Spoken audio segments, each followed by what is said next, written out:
Kurdish Peshmerga fighters and coalition forces. U.S. Lieutenant General Stephen J. Townsend is the commanding general of the Combined Joint Task Force Operation Inherent Resolve. He's joining us now live from Baghdad. General, thanks so much for joining us. Are the Iraqis, do you believe, now fully capable of holding that peace, that tentative peace that has now emerged in Mosul?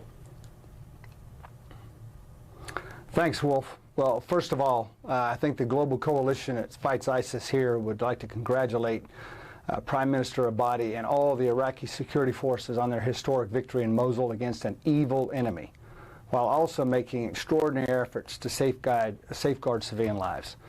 To answer your question, I do believe that the Iraqi security forces have what it takes to hold Mosul. They've been holding the east side of Mosul now since it was liberated in January, and they have a plan to hold the entire city, even as they prosecute operations against ISIS elsewhere in Iraq.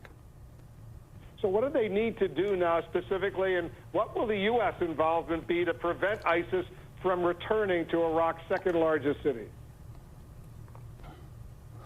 Well, they'll be responsible for the hold, and I think they have a good sight picture of what they need to do that. What they must do now is continue the attack. What's next on the docket? It will be to finish operations in Nineveh province. There's not much left, but there's still a bit of Nineveh province that needs to be cleared to include the major population center of Tel Afar, about 40 kilometers west of Mosul. Then there'll be other areas that have to be cleared in Iraq, Hawija, and western Anbar province. So what will the U.S. role in all of this? There are still thousands of U.S. troops in Iraq under your command. What is their mission right now? So our mission hasn't changed. The defeat of ISIS in Mosul doesn't mean that ISIS is finished in Iraq, and there's still tough fighting ahead. And so we'll continue to perform our mission, which is to advise and assist the Iraqis. Before combat, we help train and equip them. And once they enter combat, we provide them with intelligence, precision fires, and combat advice. So we'll continue to do that, and we'll go where the fighting moves to next. I remember 3 years ago when those ISIS terrorist forces moved into Mosul, the Iraqi military, including a lot of U.S. equipment, sophisticated armored personnel carriers, they simply ran away. They left all that equipment behind. How do you know, General, that the Iraqi military won't do that again? Well, the future's kind of hard to know. But I'd say this is a different Iraqi security forces than 3 years ago, significantly different. You're right. 3 years ago, ISIS took Mosul in a matter of days. 3 years ago, the Iraqi security forces were fighting to hold their capital of Baghdad.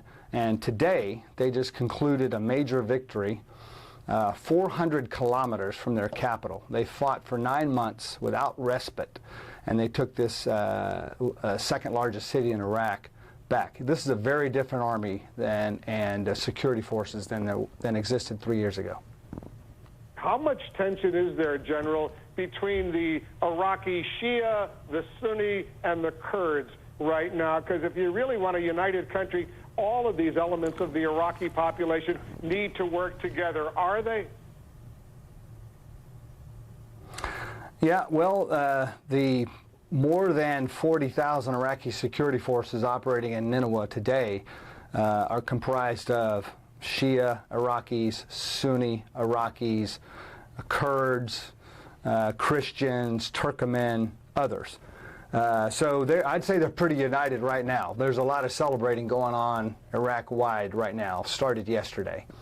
How long will that last? Well, I don't know, but you've hit on the critical point. That's the key point for the future, is this country has to pull together. This society has to pull together if they're going to prevent ISIS or the ISIS next from returning. What, if any, role will the U.S. military under your command have in trying to achieve in Raqqa, another ISIS caliphate capital, if you will, that you achieved together, led by the Iraqi military in Mosul? Well, as of about an hour ago, what was job number 2 for us, Raqqa, Syria, is now job number 1. And we're prosecuting that fight there just like we did here by, with, and through our local partners. And we're performing the same kind of missions. The coalition is performing the same kind of missions there. We'll take Raqqa with our partners. How long do you think it'll take? I don't know.